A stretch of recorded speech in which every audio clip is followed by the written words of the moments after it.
sini saya akan menjelaskan tentang pengertian ejaan serta fungsi ejaan. Yang pertama yaitu pengertian ejaan. Ejaan adalah keseluruhan pelambangan bunyi bahasa, penggabungan dan pemisahan kata, serta penempatan kosakata di dalam tatanan bahasa Indonesia.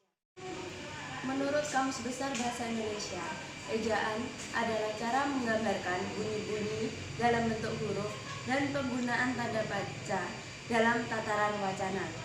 Selanjutnya, saya akan menjelaskan tentang fungsi ejaan. Fungsi ejaan yang utama yaitu untuk menunjang pembakuan tata bahasa Indonesia, kaitannya dengan kosakata maupun dengan peristilahan. Fungsi ejaan secara khusus, yang pertama, sebagai landasan pembakuan tata bahasa, 2. Sebagai landasan pembakuan kosakata dan peristilahan, 3. Sebagai alat untuk penyaring dari masuknya unsur-unsur bahasa lain, baik secara kosakata maupun secara peristilahan dalam bahasa Indonesia. Secara praktis, fungsi ejaan yaitu untuk membantu pemahaman pembaca di dalam mencerna informasi yang disampaikan secara tertulis. Penggunaan ejaan dalam tulisan. Penulisan ejaan dan tanda baca diatur dalam kaedahnya masing-masing. Penulisan ejaan yang diatur tersebut diantaranya 1. Pemakaian abjad, huruf vokal, huruf konsonan. 2. Persukuan, yaitu pemisahan suku kata. 3. Penulisan huruf besar. 4. Penulisan huruf miring. 5. Penulisan angka dan lambang bilangan. 6. Penulisan kata dasar, kata ulang, kata perimbuhan, gabungan kata. 7. Tanda baca, diantaranya tanda titik, tanda koma, tanda titik 2, tanda titik koma, tanda titik-titik, tanda tanya, tanda seru, tanda kurung biasa, tanda hubung, tanda pisah, tanda petik tunggal, tanda petik ganda, tanda kurung siku, dan tanda apostrof. Selanjutnya penempatan ejaan dan tanda baca. Penulisan ejaan dan tanda baca diatur dalam kaedahnya sebagai berikut. 1. Pemakaian abjad berupa huruf vokal, huruf konsonan. 2. Persyukuran, yaitu pemisahan suku kata. 3. Penulisan huruf besar atau kapital. 4. Penulisan huruf miring atau digarisbawahi, bisa disebut juga kursif. Nomor 5. Penulisan kata dasar, kata ulang, kata perimbuhan, dan gabungan kata. 6. Penulisan angka dan lambang bilangan. 7. Penempatan tanda baca, penempatan tanda baca atau pungutasi diantaranya. Yang pertama tanda titik, yang kedua tanda koma, yang ketiga tanda titik koma, keempat tanda titik 2, kelima tanda titik atau elipsis, keenam tanda tanya, ketujuh tanda seru, 8 tanda kurung biasa, 9 tanda kurung siku, 10 tanda hubung, 11 tanda pisah, 12 tanda petik tunggal, 12 tanda petik ganda, dan 13 tanda garis miring. Terima kasih. Nah, di sini saya akan membahas tentang jenis kata. Jenis kata ada 2, yaitu kata dasar dan kata turunan. Kata dasar adalah kata yang belum diberi imbuhan, contohnya main, makan, lari, dan sebagainya. Sedangkan kata turunan adalah kata yang sudah diberi imbuhan atau sudah memiliki perubahan makna. Contohnya di sini saya memiliki 2 contoh, yaitu memaafkan dan berlari. Yang pertama yaitu memaafkan. Kata dasarnya yaitu adalah maaf dan diberi awalan me dan mendapatkan akhiran kan. Jadi memaafkan, dan itu sudah merubah maknanya. Yang kedua yaitu berlari. Kata dasarnya adalah lari dan diberi awalan ber, jadi berlari. Nah, selanjutnya saya akan membahas tentang kelas kata. Yang pertama, kata kerja. Kata kerja adalah jenis kata yang melakukan suatu tindakan atau pekerjaan. Contohnya, makan, minum, lari, mandi. Yang kedua, kata sifat. Kata sifat adalah jenis kata yang dipakai untuk menerangkan sifat atau kondisi sesuatu hal. Contohnya, marah, cantik, malas. Dan ketiga, kata keterangan. Kata keterangan adalah menunjukkan suatu tempat, waktu, atau suasana. Yang keempat, kata benda. Kata benda yang biasanya digunakan untuk menerangkan sebuah benda yang biasanya dipakai untuk makhluk hidup, benda mati, atau tempat. Contohnya makanan, minuman. Sudah. Selanjutnya diteruskan oleh Anggun. Selanjutnya ada kata ganti. Kata ganti ini ada 3 macam juga. Yang pertama kata ganti orang, kata ganti penanya, dan juga kata ganti penunjuk. Kata ganti orang, contohnya untuk kata ganti orang pertama itu ada aku atau saya. Kata ganti orang kedua itu kamu, kata ganti orang ketiga itu dia. Nah, untuk contoh kata ganti penanya itu ada apa, siapa, di mana, mengapa, kapan, dan bagaimana. Dan untuk contoh kata ganti petunjuk itu ada begini, begitu, di sana, di sini, itu, dan ini. Selanjutnya ada kata bilangan. Kata bilangan ini berfungsi untuk menghitung jumlah orang, binatang, atau benda, dan juga urutan proses atau peristiwa. Contohnya ada sejuta, kedua kalinya, pertama-tama, dan lain sebagainya. Selanjutnya ada kata konjungsi atau kata hubung. Kata konjungsi ini berfungsi untuk menghubungkan 2 kata atau 2 kalimat. Contohnya untuk, dan, bahkan, sehingga, tetapi, dan lain-lain. Kemudian ada kata sandang. Kata sandang ini berfungsi untuk memulai, mempertahankan, dan mengumpulkan sebuah kalimat untuk berkomunikasi. Contohnya kata sang yang digunakan untuk sang merah putih, sang ratu, dan sang raja. Yang terakhir ada kata serapan. Kata serapan ini adalah kata yang asalnya dari bahasa asing yang diintegrasikan ke dalam bentuk bahasa yang telah diterima pemakaiannya secara umum. Contohnya kata dewasa. Kata serapannya dewasa. Kata asalnya diwasa yang berasal dari bahasa Jawa kuno. Terus ada kata durhaka. Kata serapannya durhaka. Kata asalnya duraka yang berasal dari Jawa kuno, bahasa Jawa kuno juga. Assalamualaikum warahmatullahi wabarakatuh. Di sini saya akan menjelaskan tentang proses pembuatan kata. Dalam proses pembuatan kata terdapat 3 kaidah, yaitu kaidah kata imbuhan, kata ulang, dan yang terakhir kata majemuk. Yang pertama-tama, saya akan menjelaskan tentang kaidah kata imbuhan. Kata berimbuhan sendiri adalah kata yang telah mengalami proses pengimbuhan, yaitu afiksasi. Dan imbuhan atau afiksasi sendiri adalah satuan bahasa yang digunakan dalam bentuk dasar untuk menghasilkan suatu kata. Dan dalam afiksasi sendiri ini terdapat 4 jenis, yaitu prefiks, lalu infiks, sufiks, dan konfiks. Saya akan memulai dari prefiks. Prefiks atau awalan imbuhan yang diikatkan di depan bentuk dasar, yaitu kata imbuhan yang memiliki contoh seperti me, lalu n, me, lalu m, dan contohnya itu seperti membaca, menulis, lalu ada juga yang ber di depan kata menjadi berjalan, berbicara, bermalam, dan sebagainya. Yang kedua adalah infiks, yaitu sisipan adalah imbuhan yang diikatkan pada tengah bentuk dasar. Contohnya seperti kata imbuhan L dari kata dasar getar yang menjadi geletar, tunjuk yang menjadi telunjuk, lalu dilanjut dengan kata imbuhan EM dari kata dasar getar menjadi gemetar, lalu selanjutnya ER dari kata dasar gertak menjadi gemertak, suling menjadi seruling, gigi menjadi gerigi. Lalu yang ketiga adalah sufiks atau akhiran, adalah imbuhan yang diikatkan dalam belakang bentuk dasar. Contohnya seperti kan dari kata dasar tanam menjadi tanamkan, baca menjadi bacakan, lalu lembar menjadi lembarkan.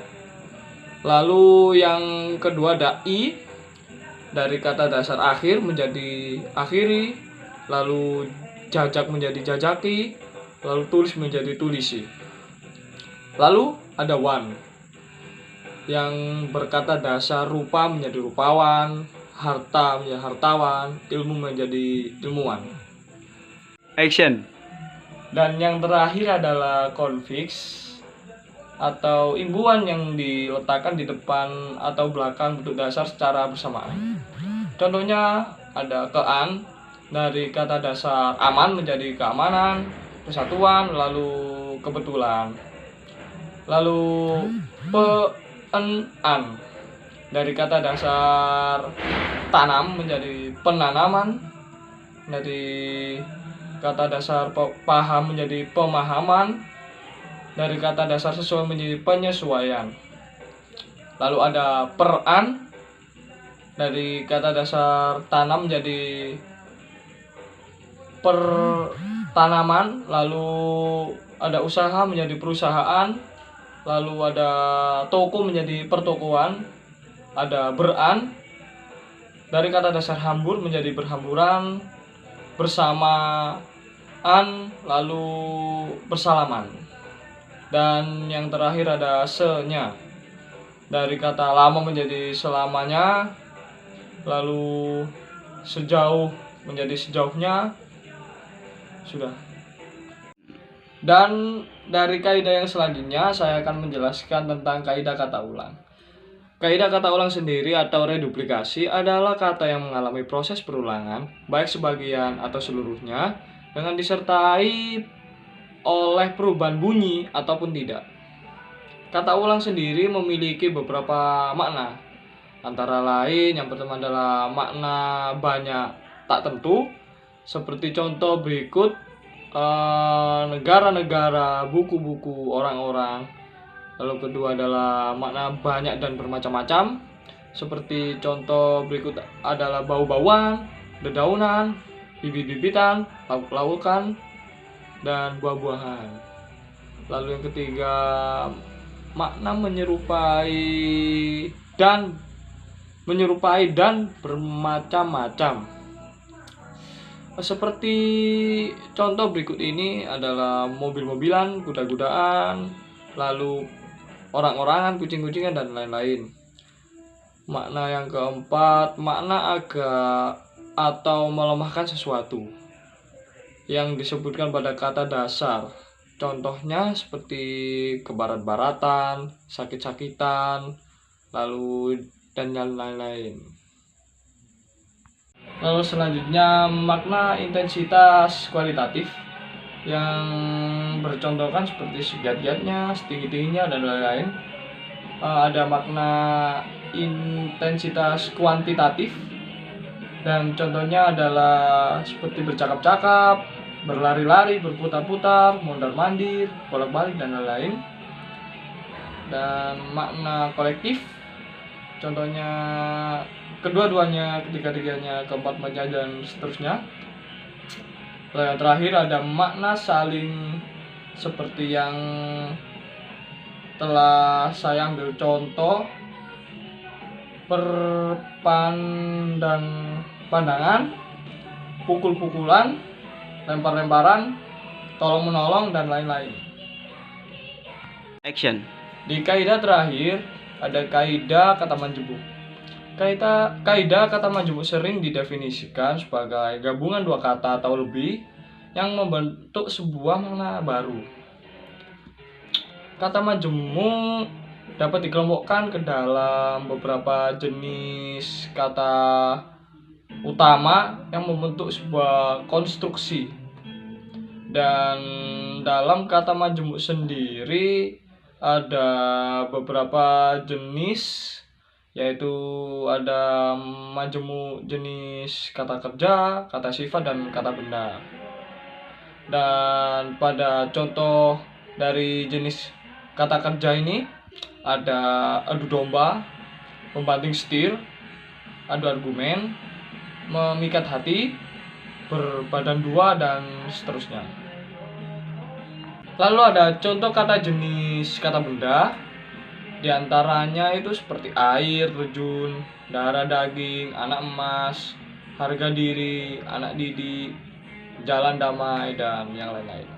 Lalu yang terakhir adalah kata jenis sifat yang saya rangkum dalam pengertian saya itu ada besar kepala, lanjut usia, darah tinggi, lalu lemah lembut, keras kepala, ringan tangan, dan seterusnya.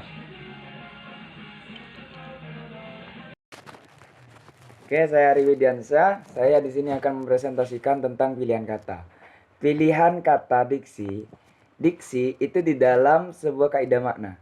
Yang dinamakan kaidah makna itu yang mengacu pada persyaratan ketetapan pilihan kata sebagai lambang objek, pengertian atau konsep. Nah, di sini kaidah makna itu terdiri atas 3 bagian. Salah satu itu sinonim, homofron, dan paragraf. Sinonim itu pastinya dari SD itu kita sudah diajarkan. Apa itu kata sinonim? Sinonim itu merupakan kata yang mempunyai arti sama atau mirip. Contoh, muka, tampang, wajah, dan paras. Langsung saja, diksi yang kedua itu diksi makna denotatif dan makna konotatif. Makna denotatif itu adalah makna objektif yang konspektual. Yang konspektual, dan sebenarnya makna ini dapat diatur, dikukur, dapat dibatasi, dan merupakan hasil observasi kita sendiri. Sedangkan makna notatif itu adalah makna tambahan yang kita tambahkan dalam sikap sosial dan pribadi. Nah, itu yang artinya makna denotatif dan makna konotatif. Yang ketiga itu namanya kata abstrak dan konkret. Kata abstrak ini mempunyai sifat tidak nyata. Pastinya ini terdiri dari opini seperti itu. Dibutuhkan sebuah rujukan konsep yang jelas sebelumnya. Pendalaman, pengalaman juga diperlukan agar dapat mengartikan kata tersebut. Selanjutnya itu konkret, kata konkret. Sedangkan kata konkret sendiri itu adalah yang dirasakan oleh pencandera, yang dirasakan oleh diri kita sendiri, seperti dilihat, diraba, dicium, melakukan pemahaman lebih tentang sesuatu. Orang itu yang sudah biasa mengerti maksud dari kata tersebut. Contohnya mobil, sawah, kipas, dan lain-lain. Apalagi ya. Dan diksi yang kedua itu namanya diksi dalam kaidah sintaksis. Sintaksis. Diksi dalam kaidah sintaksis. Sintaksis ini mengacu pada makna dan pemakaian kata-kata dalam konteks tertentu yang digunakan dalam hubungan yang lebih kuat. Misalnya, hubungan dalam konteks kalimat dan paragraf berhubungan dengan kelaziman yang berlalu di dalam pemakaian suatu bahasa. Contoh, terdiri atas bulan, terdiri dari antara dan bukan antara dengan. Dan diksi yang ketiga itu tentang diksi dalam kaidah sosial. Nah, diksi ini diksi yang berhubungan erat dengan persyaratan, kesesuaian pemilihan kata. Gitu.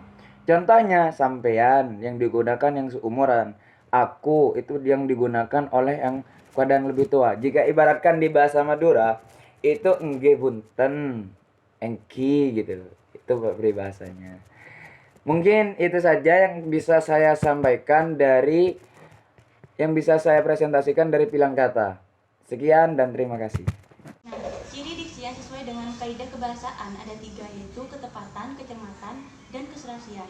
Yang pertama yaitu ketepatan. Ketepatan adalah kemampuan seseorang menentukan kata yang secara tepat mewakili gagasan yang akan membentuk satu kalimat. Yang kedua yaitu kecermatan. Kecermatan adalah kemampuan seseorang memilih kata yang benar-benar diperlukan untuk membentuk suatu gagasan, pikiran, dan perasaan. Sedangkan yang terakhir yaitu keserasian. Keserasian adalah kemampuan seseorang untuk memilih kata agar sesuai dengan situasi atau kondisi yang diperlukan.